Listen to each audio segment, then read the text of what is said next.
there, it just can rapidly like distinguish different smells and scents. So then we have the larynx, which Cyrus had. It's a 5 centimeter long junction between the pharynx and the trachea.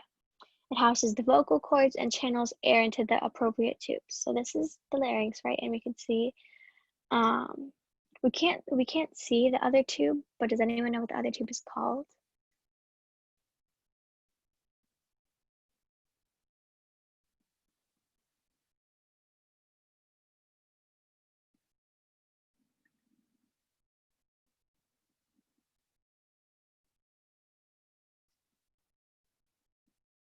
Okay, so I'll pick on someone. Can you tell me the other tube in our body that's for food?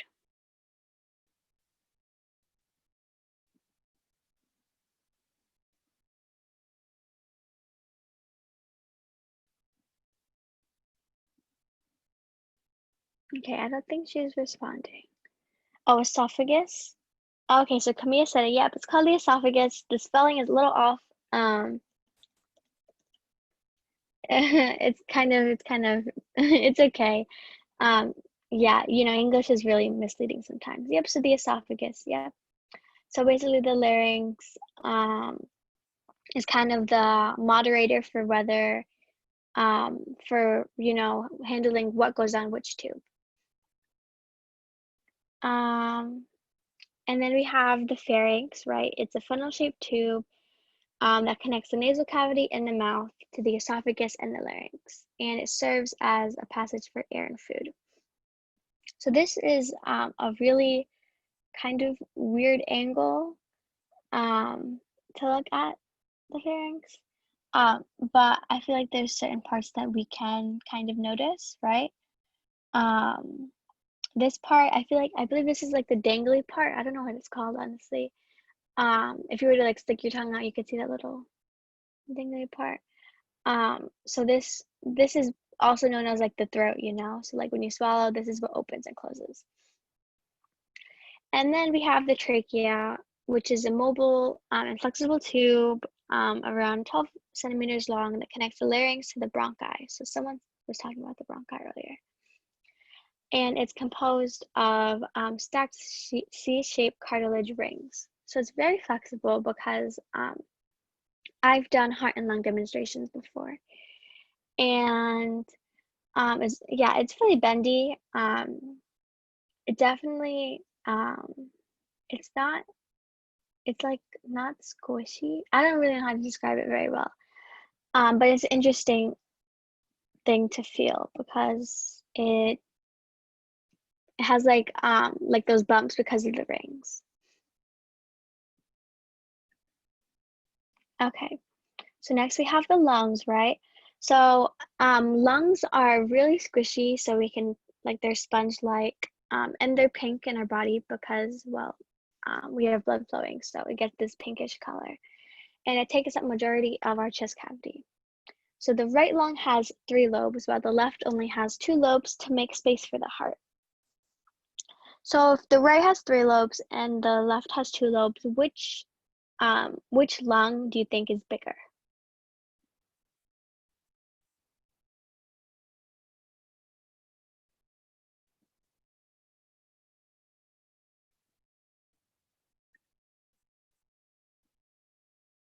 So Camilla said one with 3. So is there anyone else who wants to take a guess?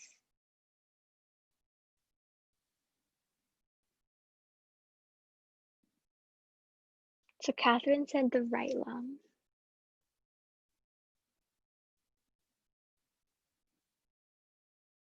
And then, sorry if I say your name, Shaivia.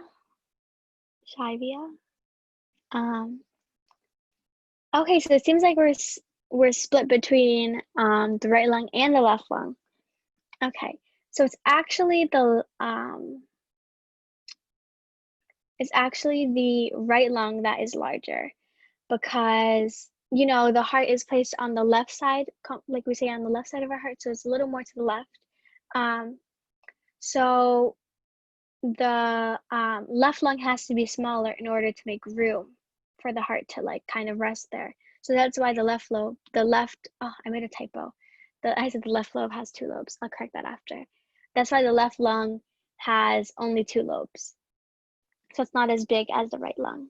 But the difference, I guess, is noticeable, but not noticeable enough. It's not like a huge difference. It's not like we have this huge lung and then we only have half a lung. It's just more skinnier than the other.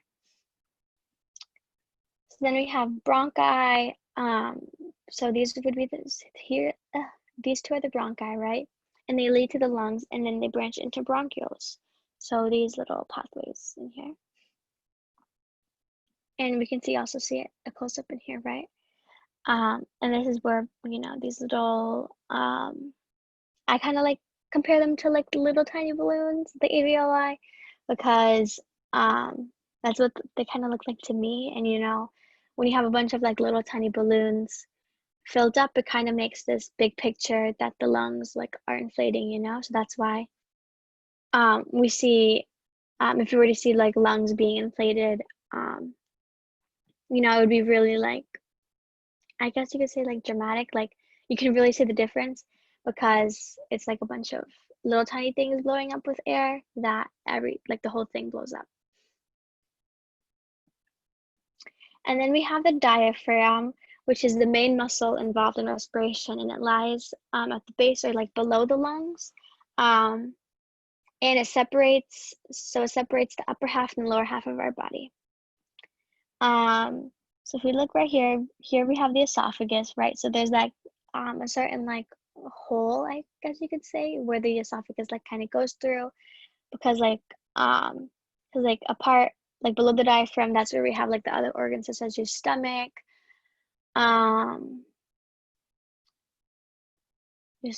you know, your intestines, kidneys, all these other organs. And we have some other muscles such as the elevator costal muscles and the intercostal muscles. Can't forget about those. Okay, so now on to the mechanics of ventilation. Okay, so ventilation is the movement of air through the conducting passages between the atmosphere and the lungs. And this happens because of the pressure gradients created from the contractions of the diaphragm and thoracic muscles air can pass through. And talking about like our own lungs ourselves, because you know there's different methods of breathing depending on the type of organism you are.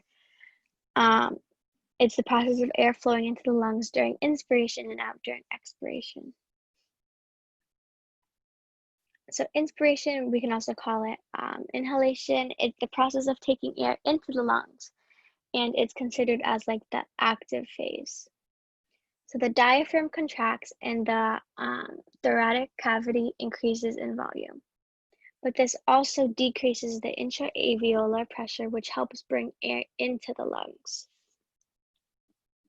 So if we look at this diagram, right, we have air coming in, so then the diaphragm is kind of moving a little upwards, but the chest is expanding, and then we have airflow in.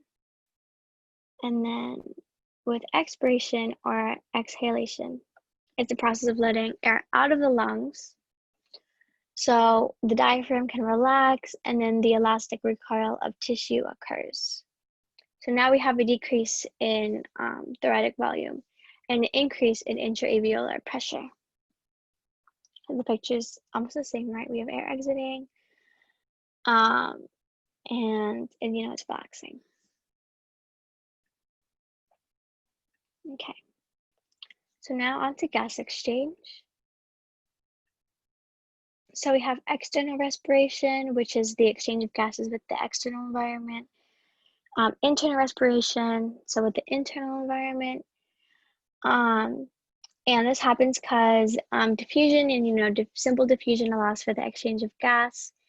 And for this to happen, we don't need any energy for the gases to travel through these pathways. Okay, so external respiration occurs in the alveoli of the lungs. So the thing that happens, we could also look at this picture. So pulmonary capillaries create the respiratory membrane with the alveoli, right?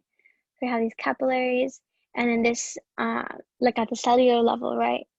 We have this exchange of gas, right? So oxygen is going into the blood, and then CO2 is coming from the capillary out into the alveoli, right? So then we could breathe it out. So yeah, so I kind of already explained this, right? Oxygen is picked up by the red blood cells to bind to the protein hemoglobin. So hemoglobin is a protein you guys probably heard of because it has to do with the blood. One of the most talked about proteins, I would say.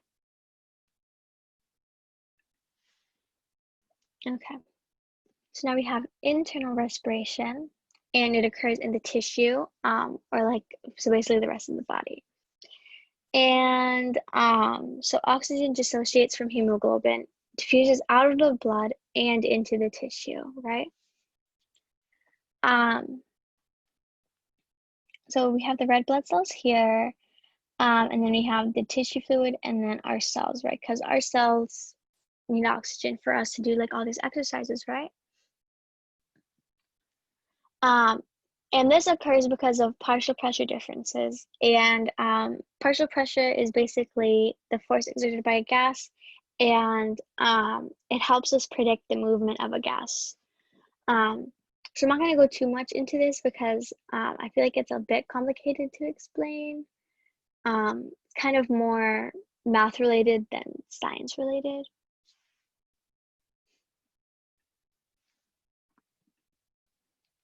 Okay. So I have respiratory disorders. So I think we might have some time at the end to maybe have a little discussion because I know normally we don't have that time. So we're going to focus on asthma, chronic obstructive pulmonary disease, and pulmonary arterial hypertension. Okay, so right now we have a patient, okay?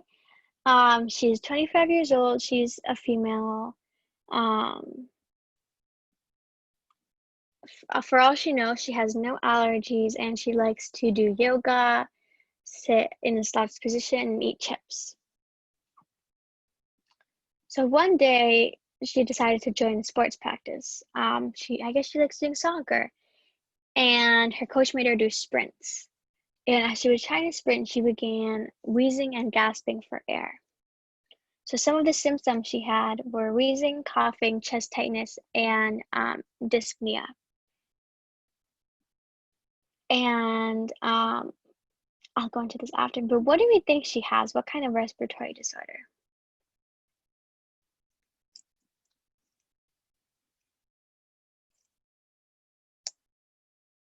It's a very popular one. So I said asthma. Does anyone agree, disagree?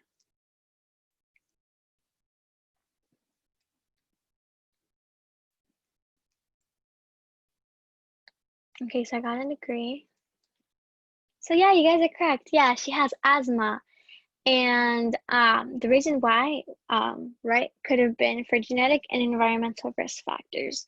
So it turns out that climate change has a lot to do with asthma. Climate change, is most of the time we kind of consider it as like global warming or like the Earth's temperature kind of like rising drastically, but it also has to do with like changes in rainfall patterns, right? So, in a location where there's normally like tons of rainfall, and then all of a sudden one year it rains not so often, it not only affects like the environment and maybe their lifestyle, but it also affects like their health. So climate change is really increasing the amount of respiratory disorders such as asthma. So it has been one of the most chronic diseases since 2016, and around 8.3% of the US population had it, so almost 1/10. Or maybe 1/10 now, I don't know. This is the stats from a few years ago. Okay. So chronic obstructive pulmonary disease, which is also known as bronchitis. So basically it causes obstructed airflow from the lungs. And some of its symptoms are shortness of breath, a chronic cough, having phlegm from your throat, wheezing, frequent respiratory infections, fatigue, and chest pressure. And if we look at this picture, right, so we have normal air sacs, so the alveoli, and then we have these air sacs filled kind of with this like gunk. And, it doesn't allow for the rightful airflow because, it's kind of has this kind of like, I wouldn't say puss, but like, something that shouldn't obviously be there, and that makes it harder for airflow to occur. Oh, so like a mucus. Yeah, so now we have, sorry, not a pus, mucus. So yeah, and also it could happen at the alveoli level or the at the bronchi. And yeah, so if there's like this thick mucus in like the pathway or like the tube where air is supposed to flow through, obviously this person isn't getting as much air as they should.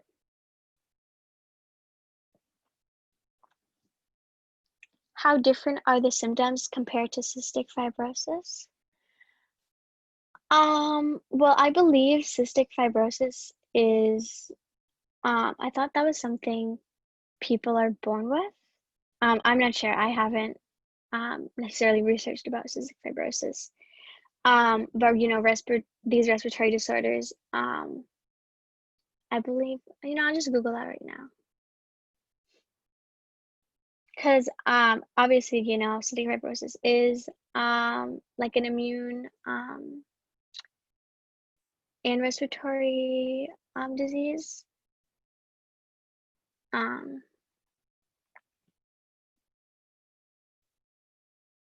Yeah, so it sounds really similar. And so the symptoms, there's a lot of similar symptoms, as is with like so many other, I feel like, disorders or diseases. Like we can even look at today, with like COVID, right? COVID can look like the flu, or people could just brush it off as like a cold, like before it was really affecting the US. So it's really hard to distinguish amongst these things. So it says cystic fibrosis. There's, cough, a lot of lung infections, fatty stools, cough with either blood or phlegm or just doesn't go away, heartburn, shortness of breath, hypertension in your lungs.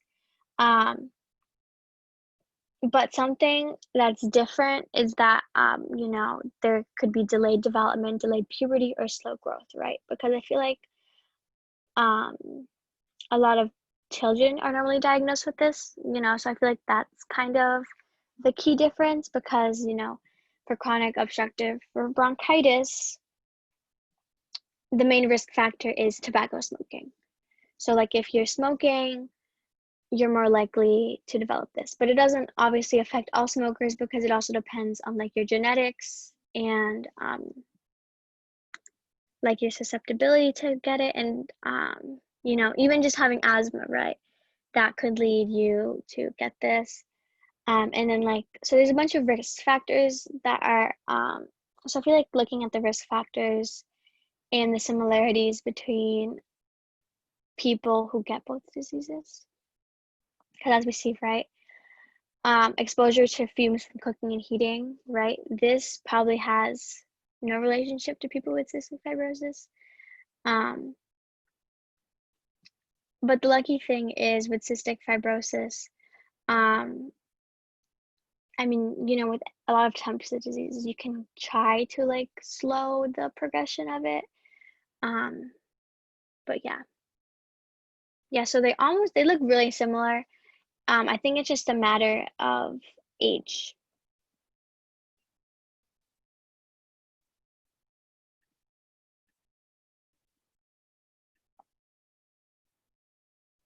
Okay, so now we have pulmonary arterial hypertension, and it affects the arteries in the lungs and the right side of the heart where high blood pressure occurs for no apparent reason. So it just kind of like begins to happen.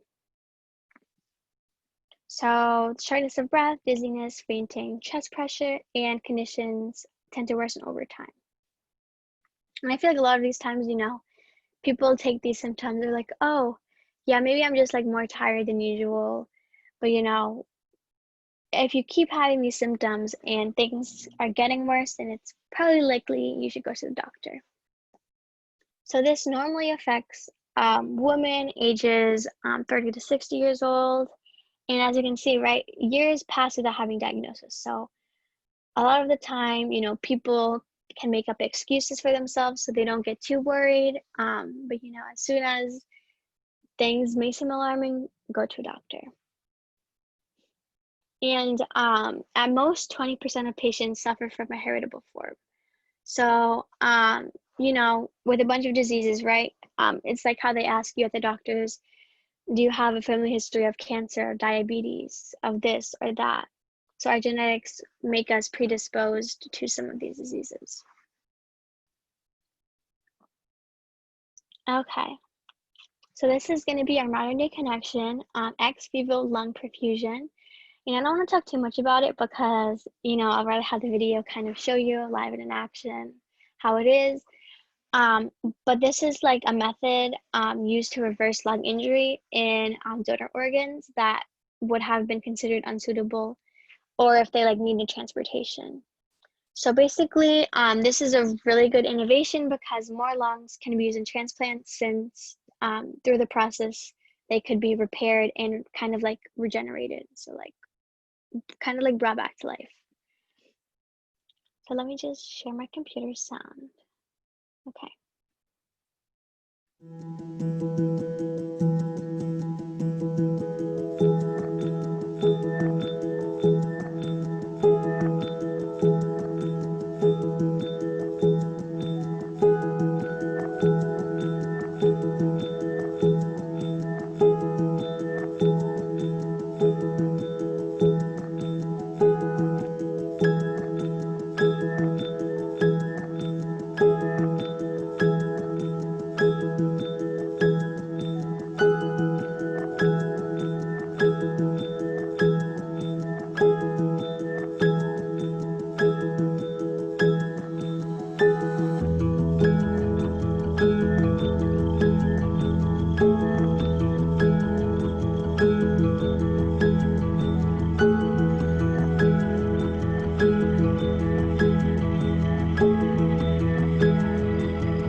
Okay, I'm gonna try to exit this, but I'm not sure if it would let me.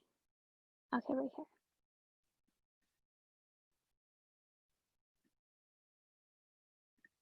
Okay, won't let me get out of the full screen. Okay.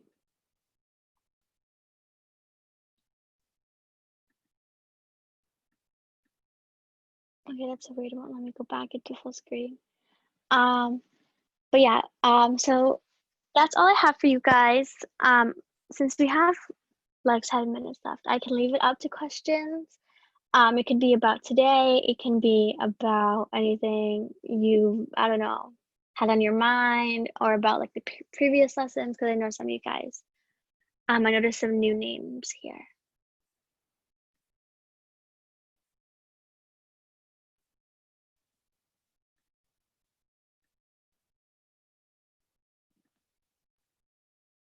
Oh yeah, and just one thing on that cystic fibrosis topic. So yeah, normally children are diagnosed.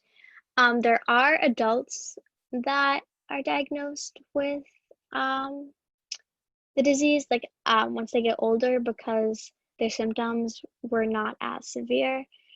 So there are some adults that do become aware when they're older. Yeah.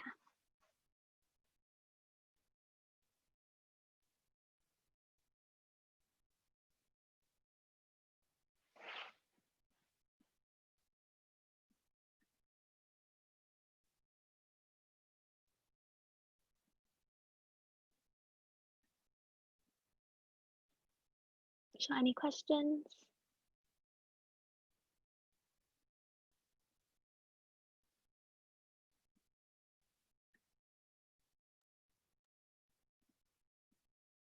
Okay. So my plan, if there's no questions, um, from the Google Forms, I've gotten a lot of responses about healthcare professions, and kind of talking about the different pathways. I'd also like to talk about health IT. I know someone, I think one or two people mentioned that, because there's more to medicine than being a doctor or a surgeon, Um, and in our world today, technology is booming, so health IT is really kind of a growing field. Also talking about like the brain, but the brain, is going to be hard to talk about because there's so many things.